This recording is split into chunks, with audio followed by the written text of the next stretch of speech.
If you own land and are thinking about wind power, it's very easy to get lost in opinions, headline, or one-off weather events. But when it comes to wind, there is really only one place to start, and that is understanding how windy it actually is on average over time, not during storms, not during extreme weather, but the typical wind your land sees year after year. And that long-term picture is what describes or decides whether a wind project is worth exploring at all.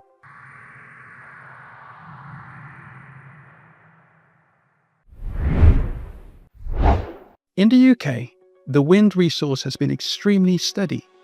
In 2023, the average wind speed across the country was 4 meters per second, and that number was slightly lower than the year before, and slightly below the long-term average, but the difference was small. That kind of variation is normal. Wind changes from year to year, but there's not been a meaningful drop in the UK's overall wind resource. And that matters because wind projects are not judged on a single good year or a single bad year.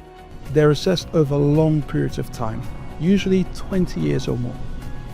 What matters most is the long-term average, not short-term swings. Now, wind is not the same everywhere, and some parts of the UK are naturally windier than others. In general, northern and western areas tend to see higher wind speeds than southern or more sheltered regions. Coastal land also performs well, as does land that is more exposed. Most projects built on land in the UK are what people refer to as onshore wind. And that simply means turbines built directly on farmland, estates or moorlands. And sometimes this is a single turbine, but sometimes it can be a group of turbines spread across the estate. In these cases, landowners usually lease areas of land for turbine bases, access tracks and electrical equipment. For a long time, planning rules in England have made this type of development difficult. Those rules are now easing, which is why onshore wind is starting to come back into conversations in places where it was previously off the table. Higher wind speeds are often found in upland areas, but good wind sites are not limited to hills or mountains.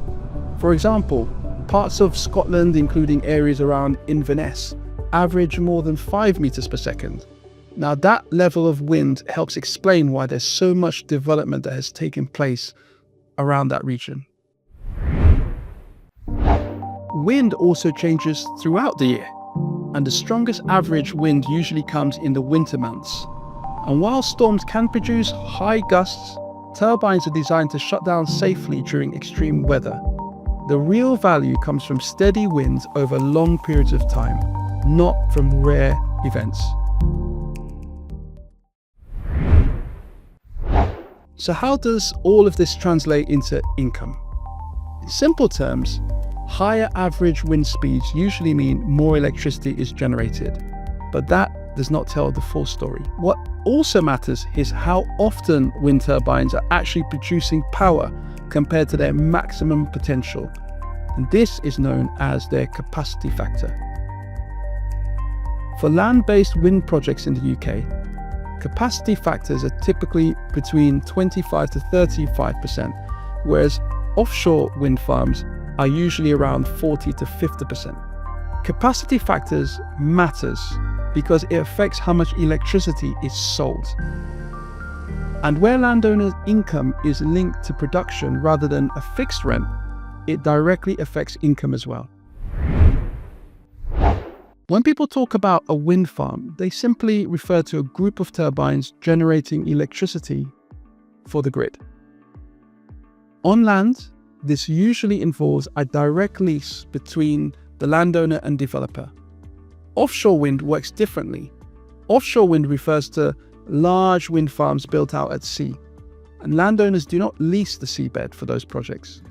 However, offshore wind still needs to connect back to the electricity network onshore, which means cables coming ashore, substations, and access routes. Estates with coastal land can sometimes be involved by hosting this infrastructure. One factor affects every wind project, whether it's on land or at sea, and that is grid capacity. Grid capacity simply means how much spare space there is on the electricity network at a particular location. Even if a site has excellent wind, no project can move forward without a grid connection. In many parts of the UK, grid connection queues are long and can take years to clear. This is why land close to substations or power lines with available capacity is often much more attractive from a development point of view. So what should you take from all this? The UK has a reliable long-term wind resource, but wind speed alone does not determine whether your land is suitable.